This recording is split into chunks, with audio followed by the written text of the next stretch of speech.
Welcome into the Wolverine live recruiting show. I am your host, EJ Holland. Alongside me is my co host, Zach Libby. We are back for another Tuesday show. If you're not a subscriber to our YouTube channel, you can subscribe for free by hitting that subscribe button and turn on notifications. It alerts you every time we drop a new video, which is a lot these days with the season right around the corner. Make sure to like this video as well. It helps us get in front of other Michigan fans. And Zach, are you excited? Well, football's been back for a couple of weeks for us since we've been hitting the road and seeing high schoolers, but Michigan football is back this Saturday. I got a care package from my guy, Will Johnson, Michigan star cornerback, sending me some turnover buffs gear, even some actual buffs, which I've never owned a pair, so I'm excited to wear them today. But you can get your shirt and buffs over at will2johnson.com. But are you excited for the season, Zach? It feels like spring camp was yesterday, but after all the offseason hoopla this summer, I'm ready for actual football to start for Michigan. Unfortunately for us, there will be no recruits at Michigan this weekend. For those that missed it, Michigan has self imposed a recruiting visit ban, and that means no unofficial visits or official visits. Recruits cannot make their way to the big house for this weekend's opener against East Carolina. And it was interesting how all this started. Zach, it kind of actually started with you, not with me. I know I posted the story, but we were expecting more regional visitors, so uncommitted prospects from Michigan and Ohio and Illinois and states in the Midwest. Obviously, we were expecting underclassmen to be on campus, some commits to be on campus. So I said, "Hey, Zach, why don't you check in with the Midwest guys who's going to show up for the opener?" And it all snowballed from there. So tell me kind of your side of how things happened yesterday. My original thought was when recruits were telling me that, with the suspension going on, that they were going to have those visits be later. And I figured that was just specific recruits, right? That Michigan wanted there while Harbaugh was there. But as recruits, commits, and even parents of recruits and parents were saying, they couldn't be on campus for the ECU game and they were planning on coming back later on this month. It just, like you said, it just kind of snowballed and, able to get the confirmation. But yeah, it's just one more, I guess, one more result of the hamburger scandal of Burgergate. So yeah, it's unfortunate, but I think looking at it from a optimistic or just from the bright side, it is ECU. You're going to have your marquee games later on in the year, specifically in 2 weeks when Bowling Green comes to town, and it's a night game. And one night games at Michigan always bring about recruits, even if it's out of region. Like with Hawaii last year, that was a really big game in terms of having guys experience the atmosphere and everything. But yeah, I think it's just good reporting by us and figuring out that, Michigan is self-imposing and taking the suspension and the punishment seriously. Yeah, after Zach reached out to some guys and we were kind of getting those types of responses, I started to do some digging, and so did our team insider, Chris Ballas. And, so it was a complete team effort figuring that out last night. So, again, if you didn't read the actual story, Michigan can't host recruits at all for this East Carolina game. And then I updated it today, and Michigan's also self imposing or plans to self impose for the second game against UNLV. So no recruits back to back weekends. So I want to clear a couple of things up. One, I've seen comments saying, well, Jim Harbaugh is not going to be on campus or not going to be at the game anyway. So, your reporting sucks. Basically, I've seen those types of comments. And it's like, look, Michigan's still planning to have a big recruiting weekend, that Bowling Green game, right? Which is a night game, like you mentioned, Zach, but also Jim Harbaugh is not coaching for that game. Unofficial visits on game days, and you have to remember top targets usually stay multiple days. But when we're talking about game days specifically, Harbaugh is hardly involved. He might greet the recruits and their families, say hello, but he's completely focused on the game on Saturday. So, regardless, if Harbaugh was suspended or not, if there was just NCAA, investigations going on, it really doesn't matter if Harbaugh is there or not because he's not that involved on Saturdays to begin with. And that's why Michigan is still having that big weekend for the Bowling Green game. I do not expect this self-imposed banned ban to go into the third week. Like we just said, Bowling Green's expected to have a lot of guys, some top underclassmen, most of the commits. So it's not really about Harbaugh being there or not when it comes to game day experiences. It's more so to get recruits in to meet with their position coaches, to actually experience a game day in the big house, to see what it's like around Ann Arbor, to meet with the players post game in the locker room. Things like that are still valuable whether Harbaugh is there or not. And again, that's why they're still making Bowling Green the big weekend. Now, the other thing I want to address is I think this is it results in nothing really. You don't lose a ton. Guys that were expected to come in over these next 2 weeks can come in at any time because they're more local guys, right? They can come in for any other game, including that Bowling Green game.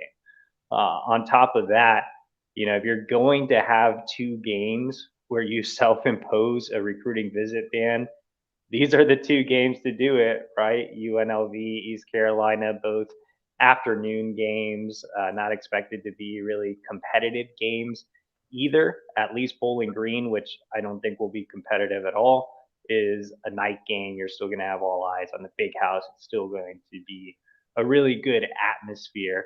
Not saying that East Carolina and UNLV won't, but I think night games are always more fun for recruits. So if you're going to self impose a recruiting visit ban, these were the two games to do it. And like you said, Zach, it kind of still shows the NCAA that, hey, Michigan's still serious about this. They are self-imposing more violations. Now, one thing that's been an interesting topic of discussion, and if you look at the kickoff times here for East Carolina, noon, and UNLV 3:30. But one of the more interesting things that has come up on the Fort message board over at the Wolverine.com is Michigan is obviously not just complying with the NCAA investigation, but coming to a resolution with these, self-imposed suspensions and now visit bans. Do you agree that Michigan should be taking it seriously and doing things like these, like what they've been doing, or should they have just told the NCAA to piss off? That's a tough question. I guess in order for it to get behind you, kind of have to play ball. Like you want this to be over with. You want it to not have it be a topic of discussion for the rest of the year, especially when Big Ten play is underway and you're fighting for a national championship. Yeah, I know some fans have spoken out about fighting the system, but I mean, if this is the penalty, I don't see a reason why it just can't, why you just can't, why you just don't, why you just accept it and just leave it behind you, forget about it, learn your lesson and just move forward. There's bigger things that need to be discussed, focused on, and quite frankly, just the season projections don't need to have a scandal with it. So yeah, if you end it by the Bowling Green game and you go into Big Ten play with your Big Ten coach, with your head coach, I think that's the most important factor to come out of this. Yeah, I think so too. I think our Chris Ballas said it best. You want to kind of just pick and choose your battles correctly, right? I don't know if this is worth dealing with. This has a chance to be a special season, so you don't want to have anything really derail that or have controversy surrounding the team during the more important stretch run. This non-conference schedule is what it is. Everybody knows it's a cupcake schedule. Harbaugh's suspension, I don't think is really going to affect the result of these games all that much. I don't think the recruiting visit ban is going to have much of an effect on recruiting. So why not just bite the bullet, comply, get it out of the way, and move your focus elsewhere? And hopefully this will suffice for the NCAA, and Michigan can just move past Burgergate. I think that's the end goal here, is for Michigan to just get past Burgergate. You can, write all day long that this suspension and this visit ban and everything that Michigan is self-imposing is bogus, but the, you know, the NCAA investigation itself is a farce. Coach Harbaugh obviously bought the recruits burgers. I don't think there's any debate for that, but I don't think they can prove that he didn't recall doing it. Nobody lives inside the mind of Jim Harbaugh, but that's another discussion for another day. Like I said, I think we can harp all day long on Burgergate, but Michigan's goal should just be to, comply, get it out of the way, focus on what could be a national championship team. Before we move on to our next topic, Zach, I do have to ask you, what's your favorite burger? Like a farmhouse burger. So you got to put like bacon, an egg, and maybe like brisket on it, on top of it. So no, that's a good look at Zach upgrading his culinary standards. you I literally like Burger King, like I know. I thought you were gonna go with like Carl Jr.'s, or something just completely out of left field, or like, yeah, like I don't even know what's the worst burger then. If that's your favorite burger, what's the worst burger? mushroom Swiss. No question. Anything with mushrooms on it, get it away from me.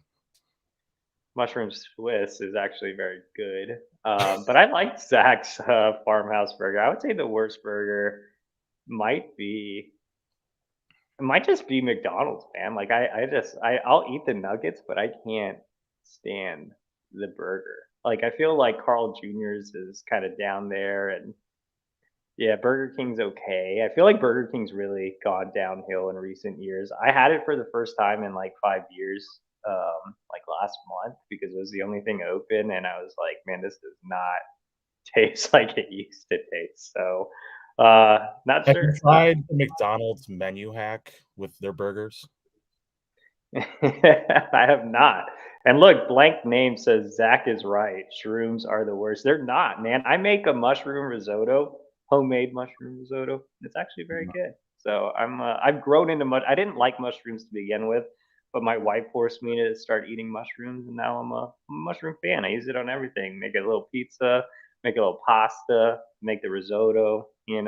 Burger. It's good. It's good. But yeah, my favorite burger is obviously a nice Texas burger. From Dallas. It's a great burger capital of the world. And if I had to pick a fast food, it'd obviously be Whataburger. So that's what I'm going with. Let's go ahead and remind everyone that we're having our kickoff sale at thewolverine.com, 50% off your first year. So if you're not a subscriber to the Wolverine.com, you can get an annual subscription today for just $49.99. No better time to get that with the season right around the corner. You can also choose to do a monthly plan if you're a little hesitant, $1 for 1 month, and that is less than a Happy Meal, because everything on, well, Happy Meal costs a lot, but everything on that dollar menu seems to be more than $1. So, sign up for 1 month, get premium insider recruiting information, team information, basketball recruiting, NIL transfer portal, and so much more for $1 for 1 month, or $49.99 for a year. A normal price is $99.99, so you are getting 50% off. If you're a new subscriber, if you're already a subscriber, you want to get a gift for someone. But what's a holiday coming up? Labor Day. Labor Day is coming up. You want to gift someone something for Labor Day? Go ahead and go. Yeah, Labor Day is coming up. I saw a sign like at the local grocery store. They're like, get rich for Labor Day. So I think it's coming up at some point. So if you want to get a gift for someone for Labor Day, go ahead and gift a subscription. If you're already a subscriber, you have a friend that you want to turn into Wolverine.com subscriber. It's $49.99 for a year, $1 for 1 month. And Funky Bunch 3 says that I'm looking fresh in those sunnies. They are actually real turnover buffs from Will Johnson. Like I said at the top of the show, Will sent me a nice care package. You can find them at will2johnson.com. Let's go ahead and move on to our next topic, Zach, and that is Zaquan Patterson, top 100 safety out of Miami, Chaminade Madonna. As expected, did not pick Michigan.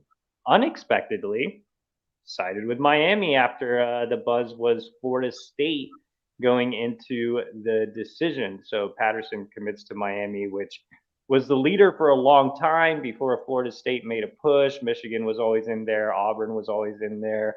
I think the decision was a little surprising considering that late Florida State buzz, but not really because Miami is an NIL powerhouse. So Patterson did not make any official visits during the summer. Remember, he did visit Michigan twice, but they were both unofficial visits. So he does have the option to make his official visits this fall, not just to Michigan, but to all the other contenders: Florida State, Auburn, Ohio State, maybe another school pops up as well. And I do think Patterson will at least make a few official visits. Remember, he was scheduled to make an OV for Michigan's game against Ohio State in November, and I wouldn't be surprised if that still happens. So the question is, it's August 29th. Zaquan just committed to Miami, but Michigan is not going to give up. So Zach, can the Wolverines flip Zaquan later in the cycle? There's a chance. There's a chance, obviously, because like you said, the next step is to get him on an official visit for Ohio State weekend. Be with safeties coach Jay Harbaugh, be with co-defense coordinator Steve Clinkscale, have those two be around his mother, who's going to be a big factor in where he signs.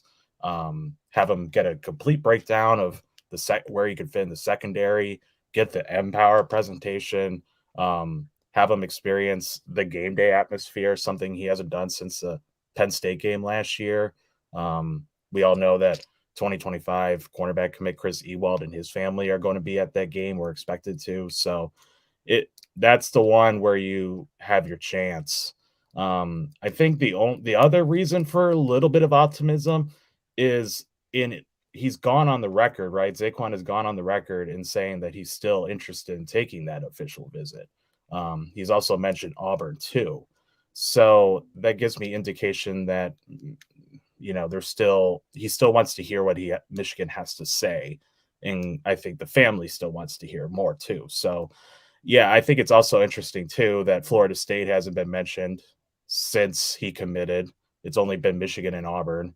And given that, like you said, there are limited official visits, he's still saying Auburn and Michigan. So I think knowing that he knows where his select schools are of interest, including Miami, obviously, I think that gives some optimism. But yeah, as long as until he takes that official visit, I think it's just speculation. So once he does it and we get intel and reactions from it, I think we'll know quite well where Michigan stands afterwards.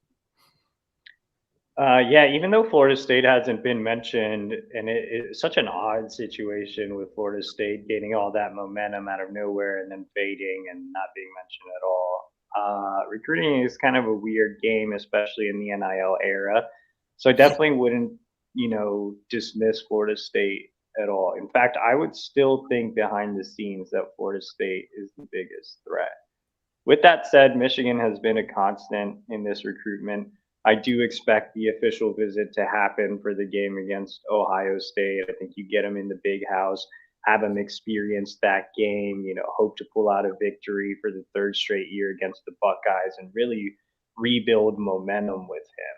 And I think, that relationship is obviously still there with Steve Clinkscale as well as Jay Harbaugh. I think they did a fantastic job of recruiting him throughout the process, and they are going to still be relentless in their pursuit of Patterson. So I think they're going to go all in on flipping him in the fall. And, it doesn't hurt. You can keep pushing and just see what happens. But at the end of the day, I still feel like NIL will be a factor here. Like I said, Miami has quickly become an NIL powerhouse on the recruiting trail. Michigan still lacks a plan on the recruiting trail when it comes to NIL. So I think that is still a limiting factor for the Wolverines. We'll see if they figure something else out as we get closer to signing day in December.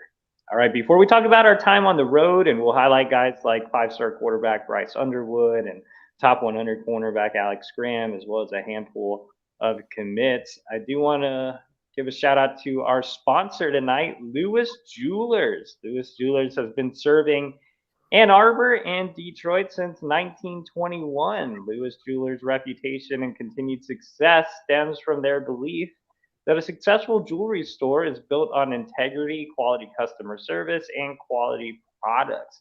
Lewis Jewelers is a proud sponsor of Michigan Athletics.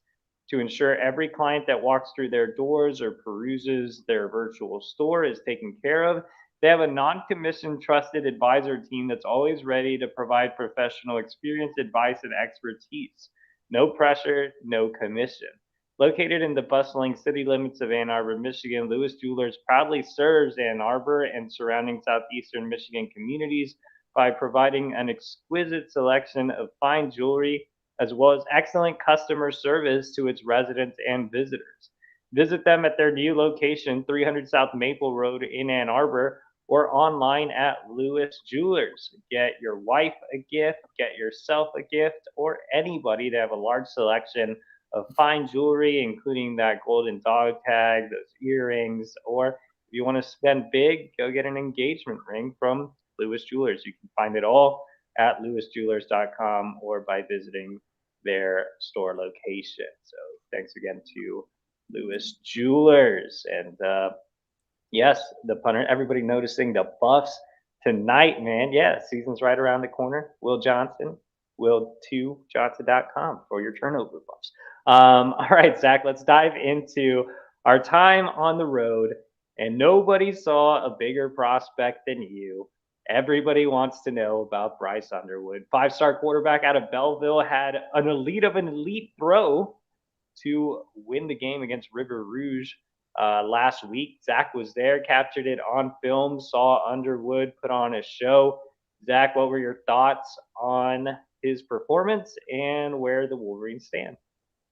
Yeah, so I'm just going to plug my Twitter right now. Head over to Libby on 3 to see that throw. It happened on Friday. But yeah, went 16 of 29 for 251 yards and 2 touchdowns, no interceptions. The game-winning throw that went viral on Twitter happened on a final drive with 32 seconds left. When the touchdown happened, there was 7 seconds left on the clock. It just proved, right, that no stage is too big for him or no situations create too much pressure for him. That game against a really talented River Rouge team who's ranked top 10 in the state, has wide receiver commit Nicholas Marsh.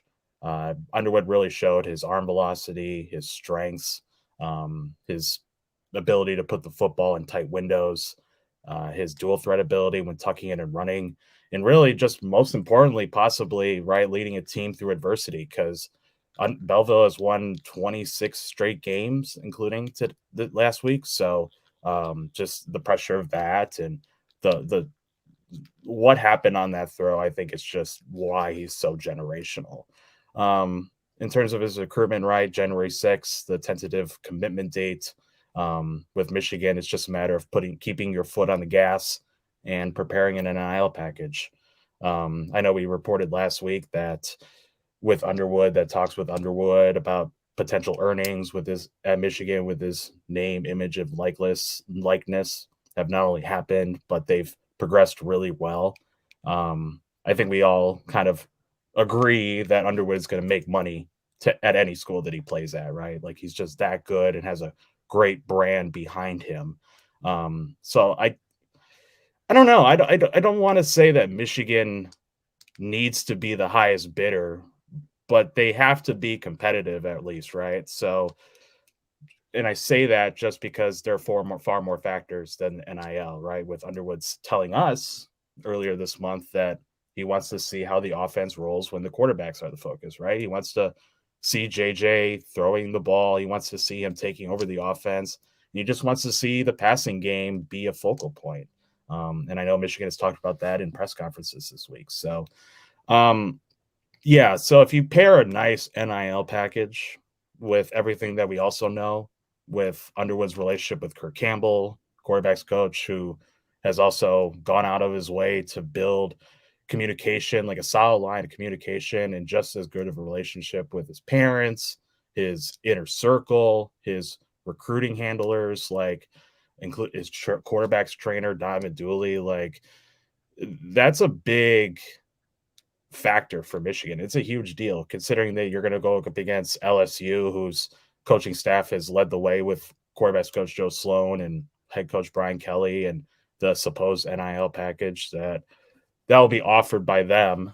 But yeah, with 4 more months until his expected commitment date, it wouldn't be a surprise to see him visit for 2 games, not let alone 1 this season. He visited 2 last year, including that night game against Michigan State.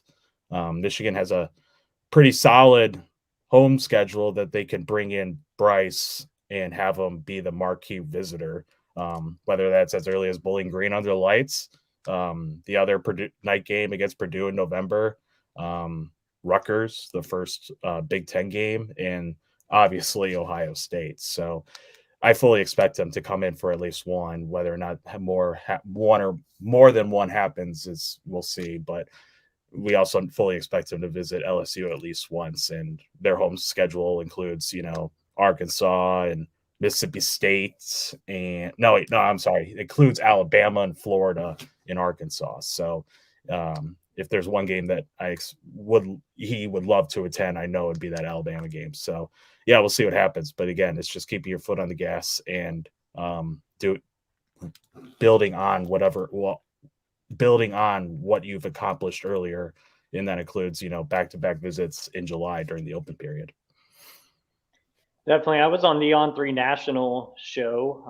Shout out to, On3 National. You can go over and watch the Inside Scoop on their YouTube channel. Make sure to subscribe to them as well. And, I think Zach laid it out perfectly. I think I mentioned on the Inside Scoop, it's Michigan, LSU at the top right now. A lot is going to be determined this fall. I wouldn't be surprised if Michigan gets Underwood on campus for the game against Bowling Green, which again should still be a big recruiting weekend, even without Jim Harbaugh. And we are not expecting the recruiting ban to extend into the 3rd weekend. Let's talk a little bit about some of the commits we saw in action on the road. Zach, you had a chance to see how many commits? 2 commits? 2 commits. No, commits. Three. Apologize. 3 commits. 3 commits. All right. Break down the 3 commits for us quickly. All right. So yeah, Jacob Oden on 300 defensive back commit of Harper Woods. They won their season opener. It was postponed. Survived that terrible rainstorm on Thursday, but yeah, Oden was really used quite a bit along the secondary. Like, he wasn't pigeonholed to one position. So he was at center field, he was at edge, he was the nickel, slot corner.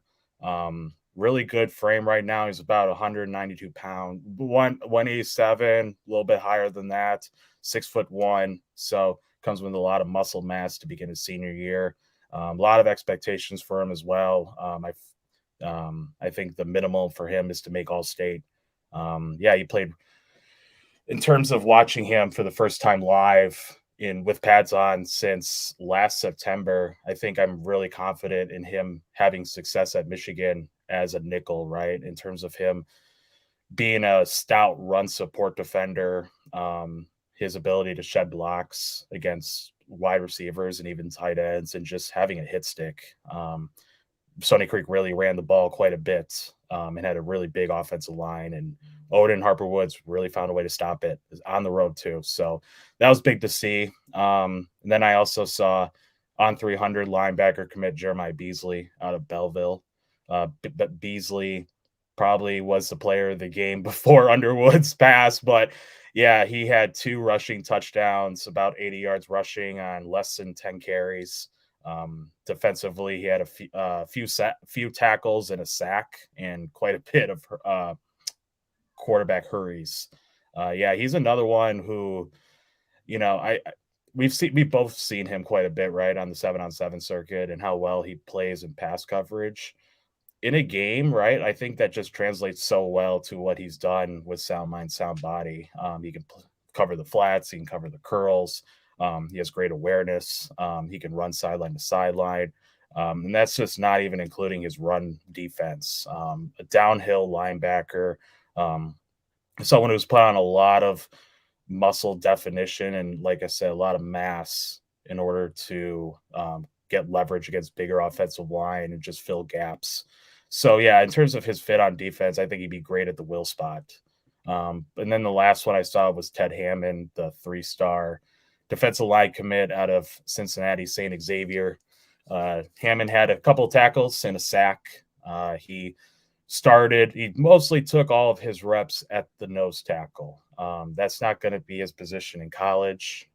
Elston, defensive line coach Mike Elston has, projected him to be a 3-tech.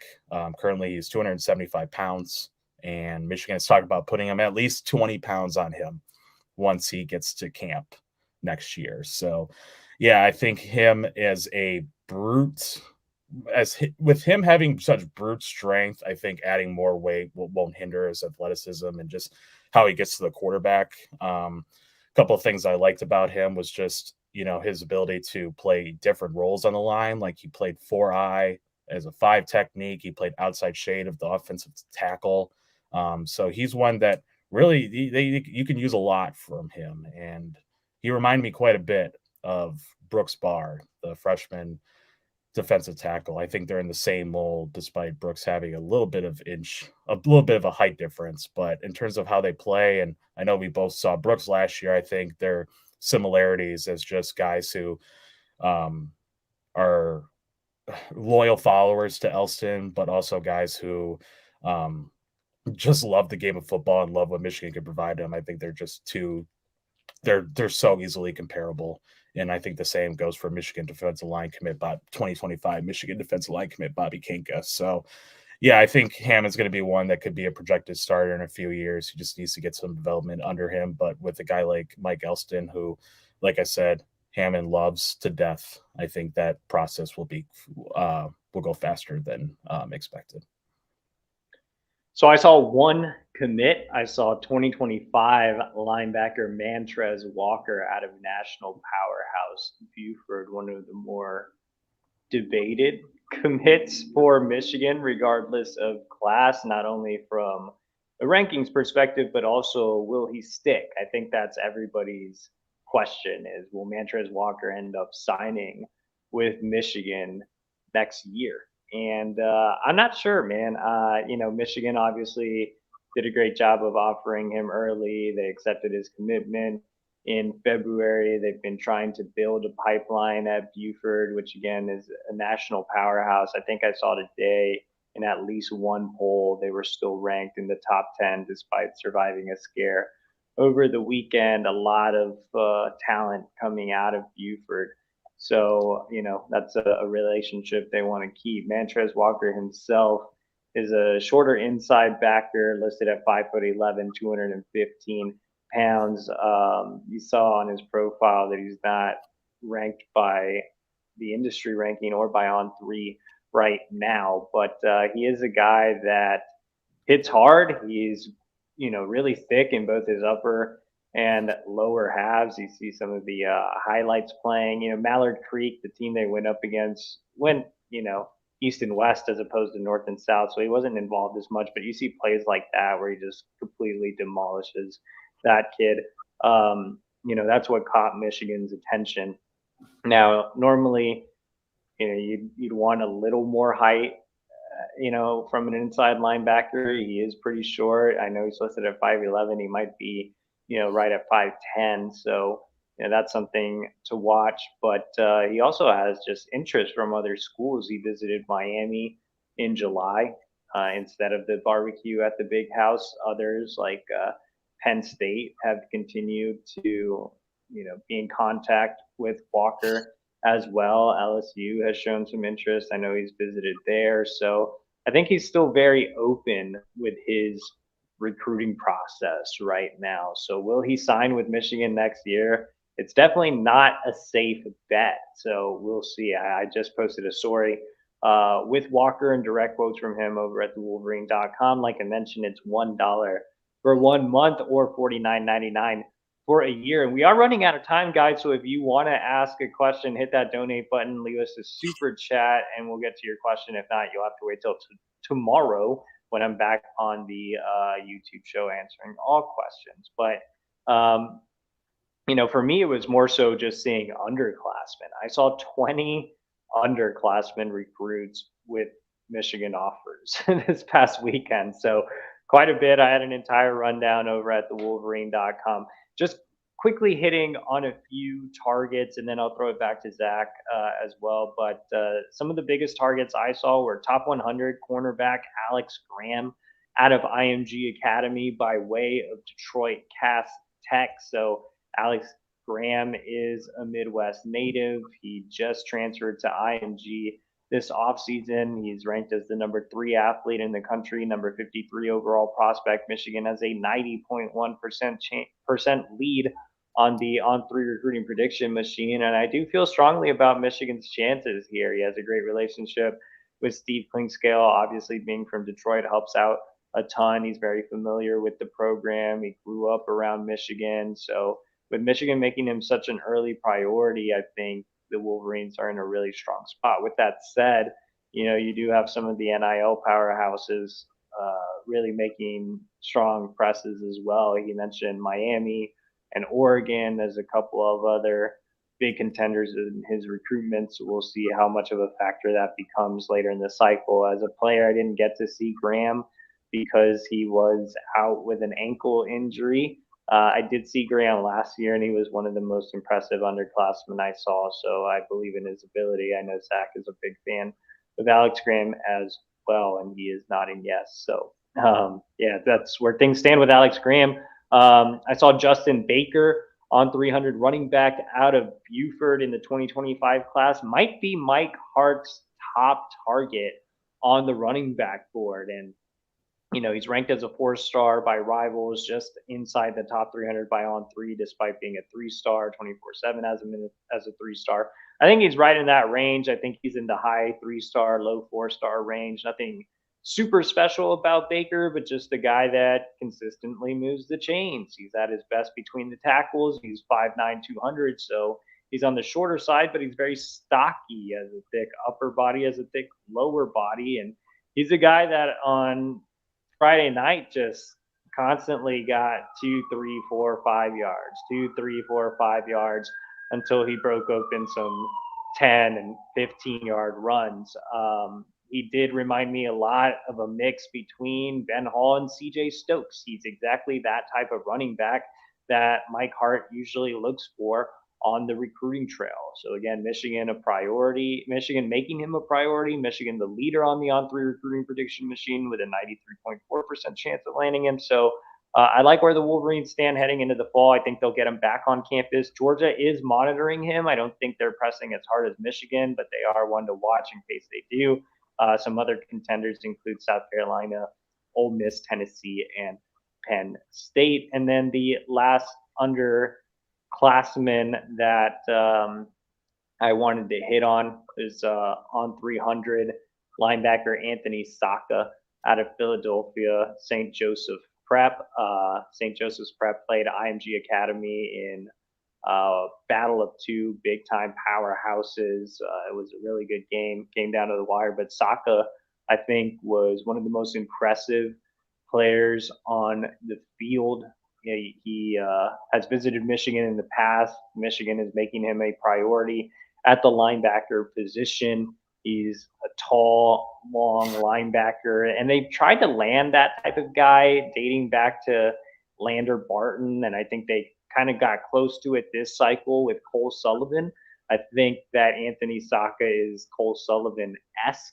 And so, again, he is a big priority. He's ranked as the number 14 linebacker, number 152 overall prospect nationally Just an intimidating force on the defensive side of the ball. Michigan not even listed in that top 4 on the on-3 recruiting prediction machine, but I do believe they are a strong contender. They will have to overcome those 3 up there. Penn State, Ohio State, and Notre Dame have all done a fantastic job of recruiting him. But Grant Newsome has strong ties in the Northeast, specifically around Philly. So I think that will help. I think he's already building a great relationship with Chris Partridge, and like I've said, he's visited in the past. He knows what the program has to offer on and off the field. So Saka was another standout underclassman. Those are 3 big time prospects that come to mind that I saw from my 20 prospect adventure last weekend. Zach, you can close out the show. Name 1 or 2 underclassmen that you saw that really caught your attention, not named Bryce Underwood. I think the obvious outside Underwood is top 100 athlete Corey Sadler out of Detroit Cast Tech.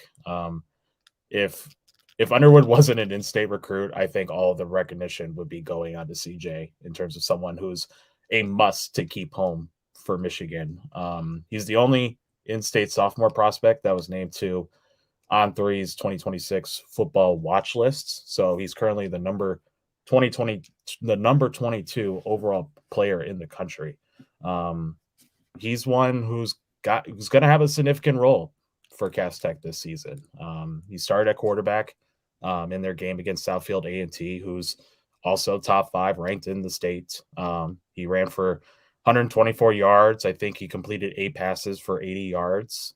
He had the go-ahead touchdown in the final minute that could have been the game winner on a 45-yard run. So, I mean, he's one, I think, I know you've seen him longer than I have, but I think we're both in agreement that, the sky's the limit for him at either wideout or cornerback, along with return specialist responsibilities. I know people have said whether he's going to end up playing offense or defense, but I think you figure out that situation later. The important thing is just getting him and his talent.